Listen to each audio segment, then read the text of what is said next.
starting with Isabel and Nikki from American Girl. Here's proof I'm a twin, here she is, Hello. Here we are, alright, let's go. The main thing I consider when I judge twin dolls is if the designers cared for each twin like their own individual person and designed them accordingly. Or did the designers just want to make a quick buck and make two of the exact same dolls with very little changes just so they can charge double the price. So let's start by looking at Nikki and Isabel Hoffman from American Girl. These two are historical dolls from the 90s. I know, I felt all the 90s kids cringe at that sentence. These two share the same face molds and interestingly have two different color eyes. I actually looked it up and it is possible for identical twins to have different color eyes. It's just kind of like a 2% chance. I don't know if American Girl was going for that representation, but it's there. I also have to give them points because their names don't sound similar and don't really match. I hate when parents do that to twins in real life, like let's say for example they name their kids June and Jennifer. You're just setting them up to be confused their entire lives just because you think twins are a fun little novelty. So points for Nikki and Isabel. As you can see, they look similar to each other but are totally opposites in style and personality, which is great representation because some identical twins are completely different from each other personality-wise. I googled the synopsis of their story since I was unfamiliar with it, but it's basically about growing into yourself as a person despite having a twin who you should be like. Overall, the dolls themselves are a 10 out of 10. The designers really treated them like their own person, which we love to see. In terms of American Girl as a company though, they definitely did this as a cash grab to sell you two dolls with the same face mold,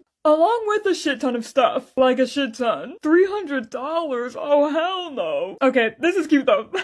Anyways, yes, you can buy them separately, but why would you want to? They're twins. You can't separate twins. I see what they did there. Personally, I'm tired of American Girl releasing blonde white girls, so they just feel like double of something I'm already kinda about. The preppy twin versus the edgy twin trope is pretty overdone, and at first, Nikki and Isabel reminded me of the Disney show Liv and Maddie, which I despised as a kid. I think because my twin and I are so similar, I was like, why make them twins at all when they're completely different? Like, I couldn't relate to their experience being twins. But again, twins that are complete opposites do exist, so I'm not gonna hold it against them, it's just not my cup of tea. So again, they're a 10 out of 10.